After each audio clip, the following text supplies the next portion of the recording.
माझ्या छोट्या मित्रमैत्रिणींनो, महिला प्रबोधन मंडळाच्या संस्कार कवच या मालिकेत आज तुमची सुषमाजी मुलमुले तुमच्यासाठी श्रीराम कथेचा 16वा भाग घेऊन आली आहे. 15व्या भागात मी तुम्हाला सांगितलं की लक्ष्मणाने शूर्पणखेचे नाक आणि कान कापून तिला चांगलीच शिक्षा केली आणि त्यामुळे चिडलेली शूर्पणखा लंकेला रावणाकडे गेली आणि तुझ्या बहिणीच्या केलेल्या या अपमानाचा सूड रामाला ठार करून तू घे असं त्याला सांगायला लागली. पण रावणाने सीतेच्या सौंदर्याची खूप स्तुती ऐकली होती, त्यामुळे त्याने ठरवलं की सीतेला पळवून आणायचं आणि अशा रीतीने रामाला अद्दल घडवायची. आणि त्यासाठी त्याने मारीच नावाच्या राक्षसाला आपल्या महालात बोलावून घेतलं. आता पुढे काय झालं ते ऐका हां. मारीच हा एक मायावी राक्षस होता. मायावी म्हणजे त्याला त्याच्या मनात येईल ते रूप धारण करता येत असे. त्यामुळे रावणाने त्याला सांगितलं की मारीचा, तू एका सुंदर अशा सोनेरी रंगाच्या हरिणाचं रूप घे आणि पंचवटीत जाऊन तिथे सीतेच्या आजूबाजूला तिला दिसशील असा फिरत राहा. सीता नक्कीच तुझ्याकडे आकर्षित होईल आणि हा हरिण मला हवा असा रामाकडे आणि लक्ष्मणाकडे हट्ट धरेल. ती दोघं तुला धरायला येताच तू त्यांना भुलवत भुलवत रानामध्ये दूरपर्यंत घेऊन जा आणि मग तुम्ही सगळे दूर गेलात की इकडे एकट्या पडलेल्या सीतेला मी पटकन उचलेन आणि माझ्या रथात घेऊन लंकेला पळवून नेईन. पण मारीचाने रावणाला सांगितलं की रावणा, असा विचार तू मनात देखील आणू नकोस. राम अतिशय पराक्रमी आहे. त्याची जर तू खोडी काढलीस तर तू तुझा विनाश ओढवून घेतलास असं समज. तुला आठवतं का, एकदा विश्वामित्र ऋषींनी दशरथ महाराजांकडून आपल्या यज्ञाचं रक्षण करण्यासाठी राम लक्ष्मणाला मागून घेतलं होतं. त्यावेळी राम खरं तर खूप लहान होता, पण तेव्हा मी विश्वामित्र ऋषींच्या त्या यज्ञामध्ये विघ्न आणण्याचा जेव्हा प्रयत्न केला तेव्हा रामानं त्याच्या केवळ एकाच बाणानं मला असं काही उडवलं की मी तिथून 100 योजना दूर असलेल्या समुद्रात जाऊन पडलो. त्यामुळे सीतेला पळवण्याचा विचार जर तू केलास तर आपल्या लंकेवर फार मोठं संकट येईल, हे तू लक्षात ठेव. पण रावणाला आपल्या शक्तीचा खूप गर्व झालेला होता आणि सीतेच्या सौंदर्याचा देखील त्याला खूप मोह पडला होता. त्यामुळे त्यांनी मारीचाचा हा सगळा सल्ला धुडकावून लावला आणि त्यांनी मारीचाला आज्ञा केली की मी जसं सांगितलं आहे तसं तू कर. त्याप्रमाणे तो मारीच एका सुवर्णमृगाचं रूप घेऊन पंचवटीमध्ये येऊन सीतेच्या आसपास बागडायला लागला. सीतेचं त्याच्याकडे लक्ष गेलं आणि खरंच तिला तो सोनेरी हरिण खूप आवडला आणि तिने रामाजवळ आणि लक्ष्मणाजवळ हट्ट धरला की हा हरिण तुम्ही मला पकडून द्या. लक्ष्मणाला खरं तर शंका आली होती की हा हरिणाचं रूप घेतलेला मायावी मारीच असायला हवा. पण सीतेने काही त्यांचं ऐकलं नाही आणि तिच्या हट्टापुढे या दोघांचं काही चाललं नाही. शेवटी रामाने लक्ष्मणाला सांगितलं की लक्ष्मणा, तू इथेच थांब, सीतेचं रक्षण करीत राहा, मी या हरिणाला धरून घेऊन येतो. आणि राम त्या हरिणाच्या मागे धावला. ठरल्याप्रमाणे तो हरिण हुलकावण्यात देत देत रामाला वनात खूप दूरपर्यंत आत घेऊन गेला. आता शेवटी हा हरिण काही हातात सापडतच नाही आहे असं लक्षात आल्यावर रामाने त्याला बाण मारला.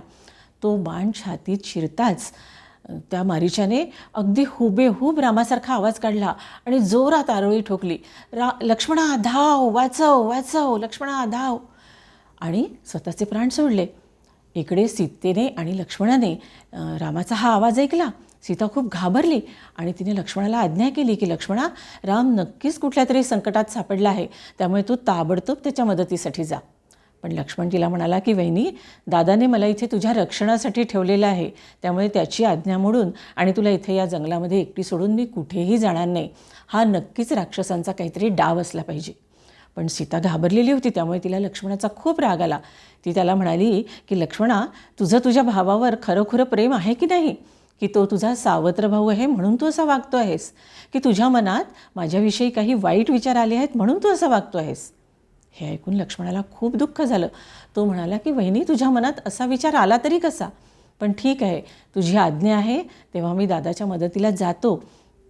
पण जाण्यापूर्वी या झोपडीच्या दाराबाहेर मी एक जमिनीत रेषा आखून जातो. ती रेषा मी तुझ्या रक्षणाकरता ओढून जातो आहे. काहीही झालं तरी तू ती रेषा ओलांडून बाहेर येऊ नकोस, त्या रेषेच्या आत तू अगदी सुरक्षित राहशील. असं म्हणून काडीने झोपडीच्या दारासमोरच्या मातीमध्ये एक रेषा ओढून लक्ष्मण ताबडतोब जिकडनं रामाचा आवाज आला होता तिकडे धावला. लक्ष्मण गेल्याचं बघताच दाट झाडीमध्ये साधूचा वेश घेऊन लपलेला रावण ताबडतोब बाहेर आला. कुटीच्या दारासमोर येऊन त्याने माई भिक्षा वाढा असा जोरात आवाज दिला. सीता आतमध्ये रामाची काळजी करत बसली होती. पण दाराशी आलेल्या अतिथीला किंवा साधूला भिक्षा दिल्याशिवाय पाठवायचं नाही, रिकाम्या हाताने पाठवायचं नाही, असा संस्कार तिच्यावर झालेला होता. त्यामुळे ती झोपडीत असलेली चांगली चांगली फळं तिने निवडली आणि ती झोपडीच्या दारात आली आणि ती त्या साधूला बघून म्हणाली की महाराज, तुम्हाला मी भिक्षा देते आहे, पण ती भिक्षा घेण्यासाठी तुम्ही माझ्या झोपडीत या.